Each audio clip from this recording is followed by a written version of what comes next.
11 tahun yang lalu telah terjadi sebuah tragedi kemunculan sebuah gate di bumi, di mana gate tersebut menghubungkan antara dunia nyata dan dunia lain yang disebut dungeon. Dan bumi terkena dampak yang sangat luar biasa. Kemajuan teknologi pembangkit energi jadi semakin maju. Dan juga di antara manusia ada yang dianugerahi sebuah kekuatan kebangkitan.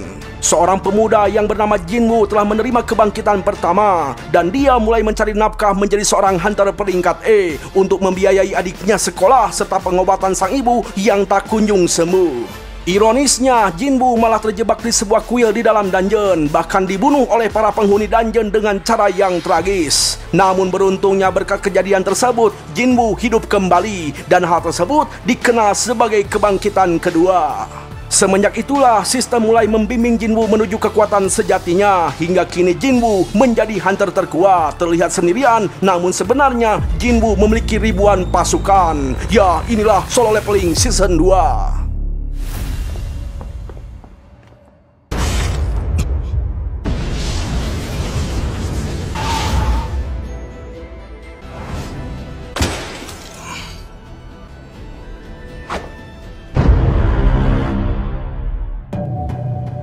Tepat jam 2 siang, Jinwoo yang masih turu dibangunkan oleh telepon dari Jin A. Ternyata Jinwoo sudah berjanji harus menemui wali kelas di sekolah Jin A. Singkat cerita, tibalah Jinwoo di sekolah. Penampilan Jinwoo yang tiba-tiba berubah 180 derajat membuat Jin A pelahak-pelahok tidak percaya. Bahkan para ciwi di sekolah begitu kamemet melihat penampilan Jinwoo yang begitu tampan, beraura Sigma Boy. Ya, melihat sang kakak menjadi pusat perhatian para ciwi, Jin Ah berniat menjodohkan Jinwoo kepada teman-teman di sekolahnya. Sontak Jinwoo langsung mencubit pipi Jin Ah. Setelah itu, Jinwoo pun menemui guru wali kelas. Di situ wali kelas sangat memuji potensi Jin Ah di sekolah. Ada kemungkinan Jin Ah bisa mengejar cita-citanya menjadi seorang dokter. Namun sesungguhnya wali kelas sangat khawatir jika Jin Ah mengalami kebangkitan. Lantas Bu wali kelas bertanya, akankah Jinwoo mengizinkan Jin Ah menjadi seorang hunter? Dengan tegas, Jinwoo memastikan bahwa dia tidak akan mengizinkan Jin Ah menjadi seorang hunter. Setelah mendengar jawaban Jinwoo, Bu wali kelas begitu lega. Lantas, Bu wali kelas meminta pertolongan pada Jinwoo untuk menghentikan Songyi dari pekerjaannya sebagai hunter. Tepat di jam pulang sekolah, Jinwoo telah menunggu Songyi di depan gedung apartemennya. Disinilah Songyi baru tahu ternyata Jinwoo merupakan kakak teman sekelasnya, yaitu Jin Ah. Dan di sini Songyi paham maksud dari kedatangan Jinwoo. Maka Songyi meminta Jinwoo untuk tidak mencoba menghentikannya. Itu karena dia tidak akan berhenti sebagai hunter apapun alasannya. Sayangnya praduga Songyi salah, karena Jinwoo justru malah meminta Songyi untuk mengikutinya berburu monster di dalam dungeon.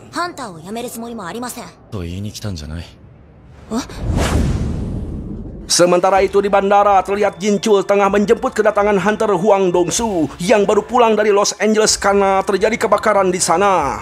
Tapi Huang Dongsu yang baru saja tiba malah langsung menghina negara tempat kelahirannya. Ternyata kedatangan Huang Dongsu ke kampung halaman bukan karena rindu, melainkan ingin membalas dendam kematian adiknya. Lebih jelasnya, Dongsu sedang mengincar Jinwoo si ganteng kalem dari Chimeong. Secara terang-terangan, Dongsu menyatakan bahwa dia pasti akan membunuh Jinwoo di dalam dungeon. Itu karena kasus apapun yang terjadi di dalam dungeon tidak akan tercium oleh publik, bahkan pihak hukum sekalipun. Dongsu juga mengancam pihak asosiasi untuk jangan ikut campur jika tidak ingin terkena imbasnya.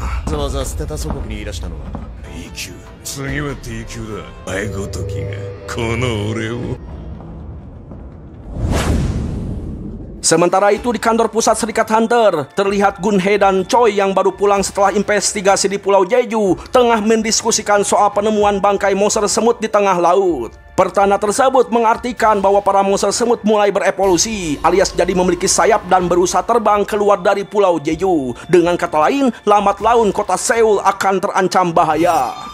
Kembali pada Jinwoo, saat ini Jinwoo dan Songyi telah tiba di depan gerbang dungeon, di mana Jinwoo telah meminta bantuan kepada manajer An untuk mengikut sertakan dirinya dan Songyi dalam proses latihan para hunter baru. Ya, menurut Jinwoo cara ini sangat efektif karena dengan memperlihatkan betapa kejamnya pekerjaan sebagai hunter, Jinwoo berharap Songyi berpikir untuk berhenti sebagai hunter. Dengan kata lain, jika sudah sulit dikasih tahu, maka guru yang terbaik adalah pengalaman. Namun sayangnya untuk dungeon level C ini, anggota pelatihan hunter yang dikirim terlalu kuat. Itu karena di antara mereka terdapat satu hunter rank E, yaitu Kim Chul sebagai tanker dan pelatih para anggota baru. Lalu ada 5 orang rank B, 2 orang rank C, dan 2 orang rank E alias Jinwoo dan Song Yi. Di situ Kim Chul terlihat kesal karena harus membawa dan membimbing 2 orang rank E alias dianggap merepotkan.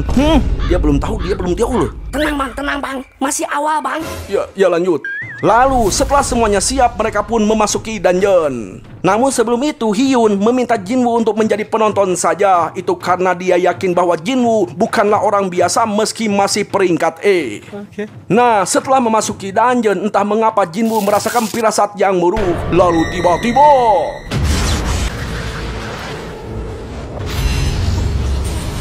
ya, benar saja terjadi sesuatu yang berbahaya, yang dimana dungeon level C tiba-tiba berubah menjadi red dungeon.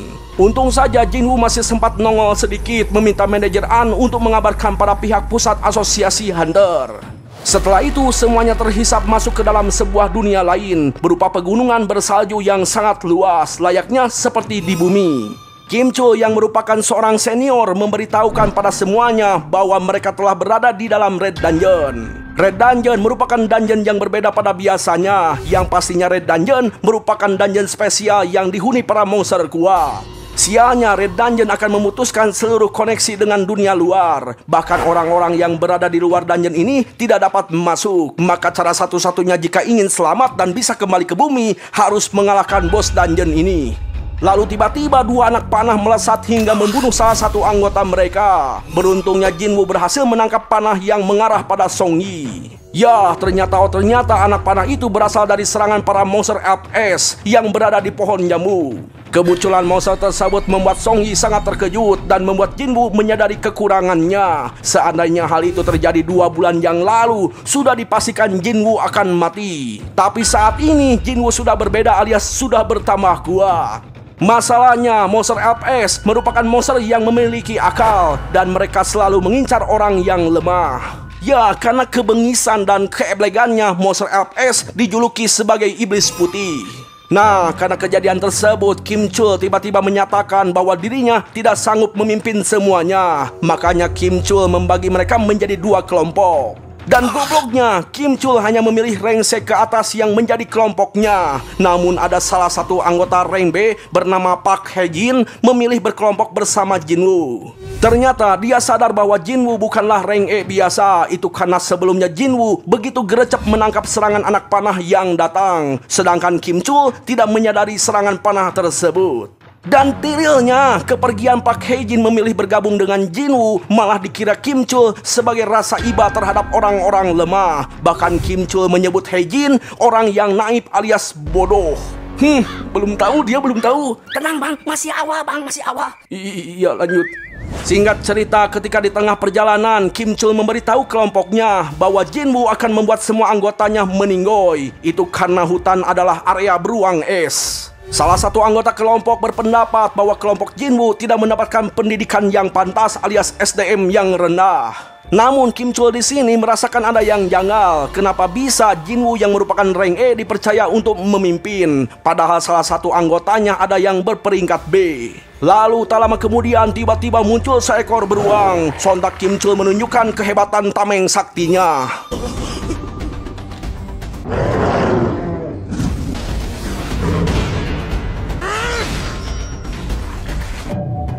Kembali pada Jinwoo dan kawan-kawan. Setelah berjalan memasuki hutan, tiba-tiba Hae-jin meminta mereka untuk berhenti dan menyarankan untuk mundur. Itu karena mereka telah memasuki area beruang es. Namun justru itulah rencana Jinwoo, sebab mereka hanya perlu mewaspadai beruang es. Hal itu lebih baik daripada harus berhadapan dengan iblis putih yang cerdik karena memiliki akal.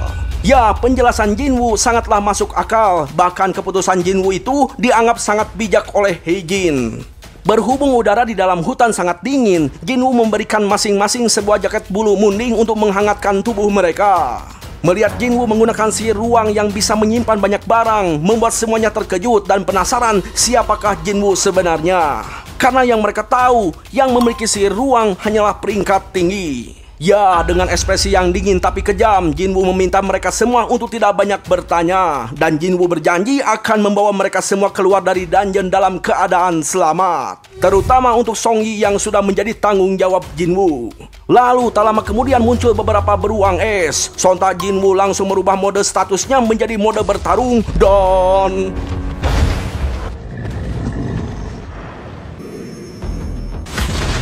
Ya, setelah mengalahkan para beruang es, Jinwoo mendapatkan EXP yang cukup lumayan banyak. Namun karena Jinwoo hanya menggunakan kepalan tangan untuk melawan para beruang, membuat Songyi dan yang lainnya terkejut. Sementara itu, Baek yang menerima laporan tentang terjadinya Red Dungeon langsung bergegas menuju lokasi. Setibanya di sana, Baek hanya bisa berharap akan ada seseorang yang berhasil keluar.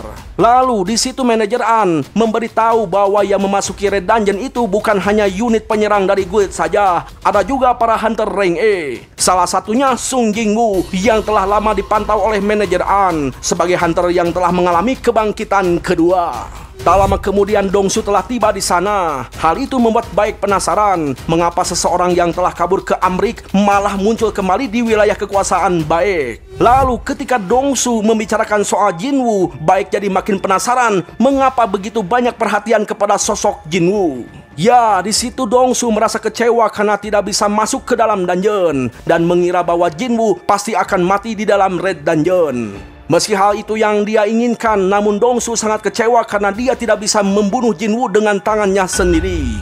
Kembali pada Jinwoo. Ya, setelah membunuh beruang es, Songyi dan kawan-kawan membakar daging beruang untuk makan malam. Sementara Jinwoo pergi sebentar yang katanya ingin sedikit olahraga. Namun sesungguhnya Jinwoo pergi menuju sarang beruang es untuk membantai mereka semua. Ya, karena jumlah beruang yang sangat banyak, Jinwoo mengeluarkan pasukan bayangannya, termasuk Igris. Di situ Jinwoo menyadari bahwa prajurit penyihir memiliki daya serang yang tinggi dan prajurit biasa memiliki kemampuan regenerasi yang cepat, dan semua itu banyak menguras mana miliknya. Lalu tak lama kemudian muncullah pemimpin beruang es, memporak-porandakan seluruh pasukan milik Jinwoo sehingga Jinwoo kehabisan mana.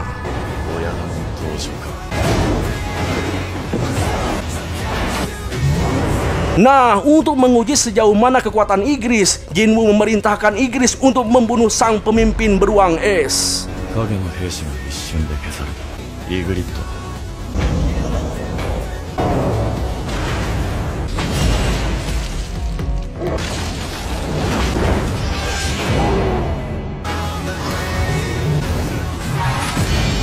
Ya, Igris berhasil membunuh pemimpin beruang es tanpa kesulitan. Hal itu membuat Jinwoo sadar bahwa Igris bisa saja membunuh Jinwoo dengan mudah jika menggunakan pedangnya di waktu dulu.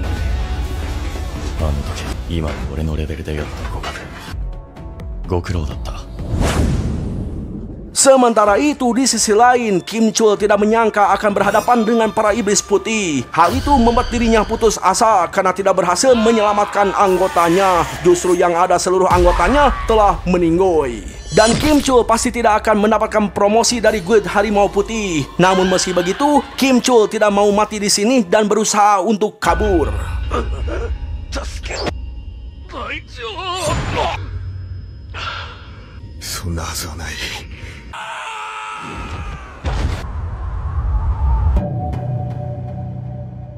Sementara itu, Jinwoo yang telah membantai semua monster beruang es langsung membangkitkan semuanya untuk dijadikan pasukan Shadow.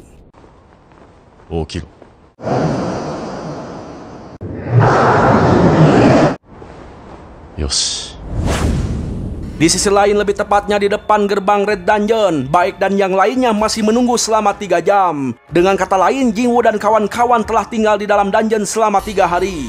Hwang Dongsu yang jauh-jauh datang ke sini agak kecewa dan memutuskan untuk meninggalkan lokasi tersebut. Sebab Dongsu yakin bahwa Jinwoo pasti telah mati di dalam Red Dungeon. Namun sebelum pergi, dia penasaran mengapa Jinwoo bisa memasuki dungeon milik Guild Harimau Putih. Padahal Jinwoo bukanlah anggota dari Guild Harimau Putih. Sambil ngaderek-derek manajer An memberikan penjelasan bahwa Jinwoo adalah kenalannya. Mendengar hal itu, dalam sekejap Dongsu langsung mencengkram manajer An, lalu meminta manajer An untuk menjelaskan apa yang telah disembunyikan. Sebab Dongsu tahu bahwa manajer An itu adalah seseorang yang ahli dalam menilai orang. Melihat anak buahnya terancam kematian, sontak baik mencoba mencegahnya. Namun hal itu justru membuat mereka berdua berseteru.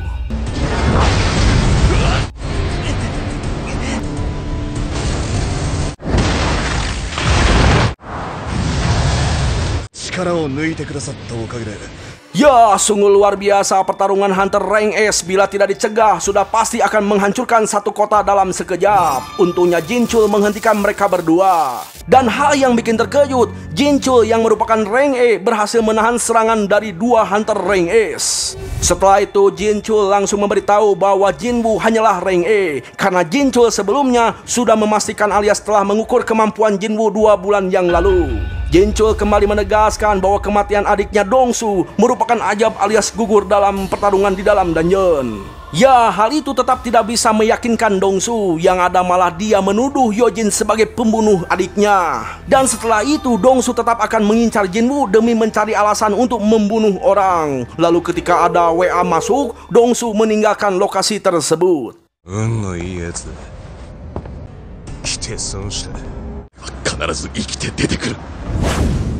Sementara itu di sisi lain alias di dalam dungeon, Kim Chul yang melarikan diri ke dalam hutan begitu terkejut setelah melihat banyak bangkai monster beruang es. Hal itu membuatnya mencurigai Jinwoo. Namun Kim Chul ragu tidak mungkin Jinwoo bisa melakukan semua ini, yang akhirnya Kim Chul mengira bahwa semua ini merupakan ulah para iblis putih. Sontak Kim Chul kembali melarikan diri hingga tiba di perkemahan kelompok Jinwoo. Ya, melihat mereka seperti sedang berpiknik dan melihat persediaan yang melimpah, hal itu membuatnya sangat murka. Maka Kim Chul berniat membunuh mereka semua karena mereka dikira telah menimbun persediaan tanpa sepengetahuannya. Bahkan Kim Chul juga menuduh kelompok Jinwoo sebagai penyebab kematian seluruh anggotanya. Jelas Song Yi dan Hei Jin begitu panik melihat Kim Chul yang marah-marah teparugu. Lantas ketika Kim Chul akan membunuh para Ciwi, di situ Jinwoo datang langsung menghantam Kim Chul hingga tipasek. Bagi Jinwoo, kemunculan Kim Chul tidaklah penting, karena yang penting saat ini Jinwoo merasakan hawa keberadaan para iblis putih. Benar saja, ketika Jinwoo meminta menunjukkan diri, muncullah para iblis putih yang telah menggunakan skill kamuflase. Setelah itu Jinwoo mencoba berkomunikasi dengan bos iblis putih yang bernama Baruka. Baruka dan yang lainnya terkejut melihat Jinwoo dapat berkomunikasi menggunakan bahasa monster. Hal itu juga membuat Jinwoo terkejut dan bertanya-tanya apakah ini merupakan efek dari sistem. Di kesempatan itu, Baruka menjelaskan bahwa si pemanahlah yang memberitahu keberadaan Jinwoo. Dan si pemanah ingin Baiwan melawan Jinwoo. Namun belum sempat berucap, dalam sekejap si pemanah langsung kehilangan kelapanya. Ya, kecepatan Jinwoo membuat Baruka tertarik. Sontak Jinwoo langsung menyerang Baruka. Namun anehnya Baruka tidak membalas Jinwoo. Justru malah penasaran mengapa Jinwoo yang bukan manusia hidup berdampingan dengan manusia. Baruka menjelaskan bahwa dirinya beserta pasukannya selalu mendapatkan perintah untuk membunuh manusia di dalam pikirannya, dan dia tidak dapat perintah untuk membunuh Jinwoo. Ya, penjelasan itu membuat Jinwoo paham mengapa mereka tidak mendapatkan perintah untuk membunuhnya. Itu karena Jinwoo bukanlah hunter, melainkan seorang pemain dari sistem. Setelah itu Baruka memberikan tawaran kepada Jinwoo, di mana jika Jinwoo menyerahkan para manusia, maka Baruka akan melepaskan Jinwoo tanpa goresan sedikit pun. Sebelum memberikan jawaban, Jinwoo penasaran dan bertanya siapa kalian sebenarnya. Namun anehnya ketika Baruka menjawab, malah terjadi error, nampak seperti sedang dihalangi oleh sistem. Lalu ketika Baruka kembali menanyakan tawarannya, dengan santuy Jinwoo menjawab tidak. Jelas jawaban Jinwoo dianggap bodoh. Itu karena situasi Jinwoo tidak mungkin bisa menang alias kalah jumlah. Dengan senyum tipis, Jinwoo menunjukkan pasukan Shadow. Hal itu membuat Heijin dan kawan-kawan terkejut dan...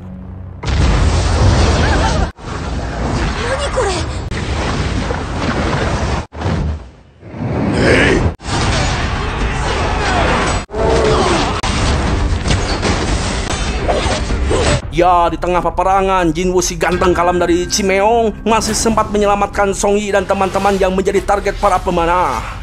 Dari pengamatannya, Jinwoo menyadari mengapa dirinya diremehkan oleh para iblis putih. Dan saat ini, jumlah MP-nya terus terkuras karena proses regenerasi para prajurit bayangan yang terbantai. Gawatnya, jumlah MP milik Jinwoo tidaklah banyak, apalagi si Baruka nampak lebih kuat darinya. Lantas Jinwoo mencari solusi agar bisa membunuh Baruka sebab dia tahu bahwa kekuatan dirinya itu dan Igris tidaklah cukup.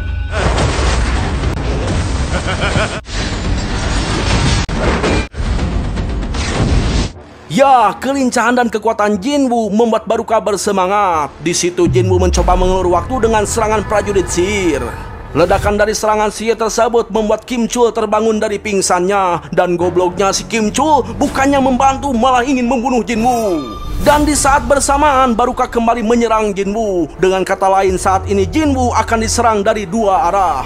Sontak Jinwoo meminta Igris untuk membuat kabut. Bahkan diperintahkan untuk membunuh Kim Chul. Setelah itu Kim Chul kembali dibangkitkan menjadi pasukan Shadow. 起きろ。前の兵士くらませ。 Ya, kemunculan Kim Chul yang diberi nama Iron membuat Baruka sempat terkejut karena tiba-tiba saja langsung menyerang setelah kabut salju menghilang. Dan saat ini Baruka harus melawan Iron pengguna kapak dan tameng sakti. Namun karena pergerakan Iron yang lambat membuat Baruka mulai bosan. Lantas Baruka meminta Jinwoo dan Igris untuk menyerang secara bersamaan agar pertarungan ini nampak menarik. 初めて見る。私がハンターに慣れてるわけないじゃない。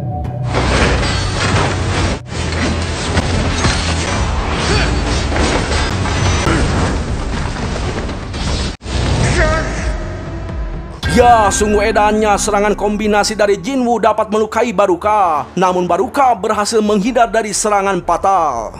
Di situ Jinwoo memprovokasi Baruka dengan kekalahan anak buahnya yang telah terbantai. Kekalahan pasukan iblis putih itu membuat Baruka terpancing emosi. Sontak Jinwoo langsung melempar belatinya untuk mengecoh. Lalu Jinwoo menggunakan sihir telekinesis untuk menyerang Baruka. Di kesempatan itu Jinwoo meminta Iron untuk menangkap Baruka dan langsung dibakar oleh para Shadow penyihir.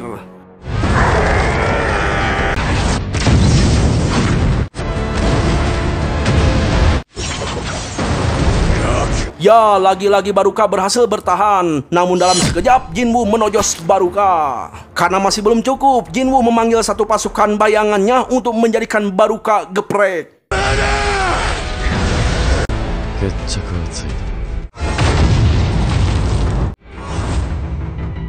Ya, akhirnya Baruka telah meninggoy. Namun si Iron yang muak masih saja menghantam Baruka. Kelakuan tidak bisa menahan diri itu membuat dia kena omel oleh si Jinwoo. Namun gimana ya, si Iron ini agak-agak gitu bro. Setelah itu Jinwoo mengabarkan pada teman-temannya bahwa saat ini mereka telah selamat karena bos dungeon telah mati dan gerbang untuk kembali telah terbuka. Jelas mereka sangat senang. Sementara itu di sisi lain, lebih tepatnya di depan Red Dungeon, baik yang telah menunggu selama 7 jam menolak saran dari manajer An yang menyuruhnya untuk menunggu di guild. Ya, baik di sini selalu mengkhawatirkan anggotanya dan hal itu juga merupakan tanggung jawab sebagai ketua guild untuk memperhatikan seluruh anggotanya. Lalu tak lama kemudian muncul Pak Hejin dan kawannya, disusul Jinwoo dan Songyi. Setelah itu tiba-tiba gerbang dungeon langsung menghilang. Hal itu mengejutkan mereka semua. Lalu karena hanya hunter rank rendah yang selamat, di situ Baik langsung menanyakan keberadaan anggota lain terutama Kim Chul. Ya, dengan melihat ekspresi Pak Hejin saja membuat Baik memahami situasinya. Lalu di situ Jinwoo meminta Songyi untuk segera pulang bersamanya. Melihat Jinwoo melewatinya tanpa memberikan penjelasan apapun membuat Baik sedikit naik darah. Lantas Baik sedikit mengeluarkan kekuatannya untuk membuat Jinwoo berbicara. Dengan tatapan dingin, Jinwoo menoleh dan mengatakan bahwa dirinya sudah lelah. Dan sebagai penanggung jawab, seharusnya Baik berterima kasih karena Jinwoo sudah menyelamatkan 2 anggota guild Harimau Putih. Kelas! Ya, karena merasa tertampar dengan perkataan tersebut, Baik langsung berterima kasih bahkan mengucapkan permintaan maaf. Setelah Jinwoo pergi, Baik yang penasaran dan bertanya pada Hejin mengapa Jinwoo terlihat begitu emosi. Hejin pun menjelaskan bahwa hal itu terjadi tepat setelah mengalahkan Baruka. Jinwoo menjadi sedikit kesal. Namun Hejin menegaskan bahwa sebenarnya Jinwoo adalah orang yang baik. Sontak tanpa pikir panjang, Baik meminta manajer An untuk merekrut Jinwoo ke dalam guild Harimau Putih. Sementara itu Jinwoo telah tiba di depan apartemen Songyi. Di situ Songyi tiba-tiba bersikap ramah dan agak centil, membuat Jinwoo jadi heran. Namun Jinwoo tidak memikirkannya terlalu dalam dan pergi meninggalkan Songyi. Dengan wajah kecewa, Jinwoo mengeluarkan belati milik Baruka, yang dimana benda tersebut merupakan hadiah setelah mengalahkan Baruka. Dan ternyata letak kekecewaan terbesar bagi Jinwoo yaitu tidak bisa membangkitkan Baruka yang memiliki energi lebih kuat darinya. Singkat cerita, Jinwoo telah tiba di rumahnya. Lalu ketika membasuh muka, Jinwoo termenung karena kini dia sudah 3 kali membunuh manusia. Bahkan saat ini dia telah membangkitkannya. Esok hari pagi pun tiba. Yojin datang menjemput Jinwoo dengan memakai jirah perang. Setelah itu mereka berdua menjemput Songyi di apartemennya. Lalu ketika masuk ke mobil, Songyi mulai centil sama si Jinwoo yang ganteng kalam ternyata sangat kuat. Ya, melihat keakraban mereka berdua, Yojin mulai berpikiran aneh-aneh. Bahkan mencoba memberitahukan bahwa Songyi itu masih di bawah umur. Jelas heran lah itu si Jinwoo, masalahnya di mana gitu ya. Jinwoo kan gak ada hubungan apapun gitu. Ya segitu dulu bro ceritanya. Wadaw, ini anime serius keren banget bro. Aura dingin si Jinwoo itu benar-benar kerasa banget bro. Bikin gue merinding jir. Ini no debat ya, harus lanjut sampai akhir. Ya jadi wesi. Ya artinya lo para pemirsa yang budiman dan baik hati, jangan lupa like dan subscribe-nya ya, supaya Bang Utanya makin semangat untuk membuat konten-konten terbarunya. Pokoknya mas, setiap konten yang ditonton ambil baiknya, buang buruknya. Terima kasih telah menonton, sayonara, goodbye. Ingat jangan lupa bahagia ya pemirsa. Har.